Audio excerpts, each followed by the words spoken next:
উপজেলার থেকে, কিন্তু খোদার কসম আমি আলেমের চাপ তো আল্লাহর কাছে।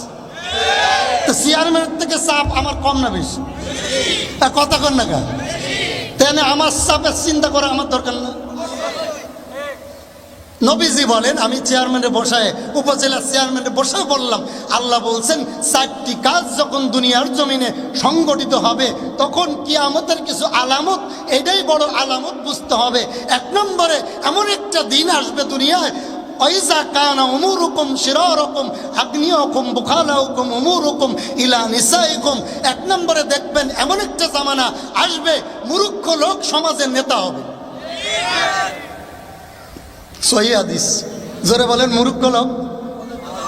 এখন যারা নেতৃত্ব দেয় এলাকায় অধিকাংশ দেখবেন বল্টু মিয়া জীবনে স্কুলে যায়নি। অধিকাংশ, আপনাদের এলাকার কথা বলতেছি না, কুমিল্লার কথা বলতেছি। অধিকাংশ লেখাপড়া জানে না। ও যা বলে নেতৃত্ব সমাজের নেতারা যা বলে তাই করতে হবে। রাত বললে রাত, দিন বললে দিন। তার 1 নম্বর কারণ ওই বল্টু মিয়া লেখাপড়া না জানুক, কিন্তু এমপি সাহেবের চামচা। কার চামচা? জোরে কোন? ও যা বলে তাই। হ্যালো কইলেই কিয়ামত। এমপি সাহেবের চামচা হইছে, হ্যালো বললেই মাহফিল বন্ধ, হ্যালো বললেই বিচার বন্ধ। 2 নম্বরে, কয় নাম্বার? আরো জোরে। 2 নম্বর, রাসূল বলে এমন একটি জামানা তোমাদের সামনে হাজির হবে, ধনী ব্যক্তিরা যাকাত ভুলে যাবে, সুদে টাকা লাগাবে। শুনতেছেন? ধনী ব্যক্তিরা মাহফিলে টাকা দিছে কয়জন জিগান?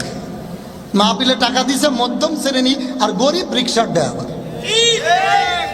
চেয়ারম্যান কয়টা দিছে আমি জানি না, আমি আপনার কইতেছি না ভাই, আপনি কয়টা কিনছেন আপনার ব্যাপার। কিন্তু অধিকাংশ মাহফিলের টাকা মধ্যম শ্রেণীর এবং মাহবুনেরা অনেক ডিম চাউল দিছে এখানে, ঠিক কিনা জোরে কোন?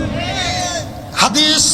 2 নম্বর, ধনী ব্যক্তিরা মাহফিলে ভালো কাজে টাকা দিবে না, সুদে টাকা লাগাবে, আর তাদের টাকা খাটবে খারাপ রাস্তায়। এখানে যদি মমতাজ আসত লোক কম হইত, পরিমণি আইলে মাগো কম না বেশি? আরে ভাই ভালো করে বোঝেন কেন তোমাদেরকে শক্ত কথা বলি, কারণ আমি তোমাদের ডাক্তার হয়ে এখানে কুমিল্লাতে আসছি। তোমার ফোড়া উঠছে, ফোড়াটা পাকছে, আমি ডাক্তারে যদি ফোড়াটা গালায় না দিই, যদি পুষ্টা বাহির করে না আনি, খোদার কসম ক্যান্সার হয়ে তুই মরবি। কি বন্ধু ভালো করে বুঝবেন, ভালো করে বুঝবেন, যারা রাজনীতি করেন ভালো করে বুঝবেন। আমি পরীক্ষা করে দেখছি, যেদিন থেকে মমতাজ সংসদে যে গান গাইছে ওদিন থেকে বাংলাদেশের 12টা বাজছে, ঠিক কিনা?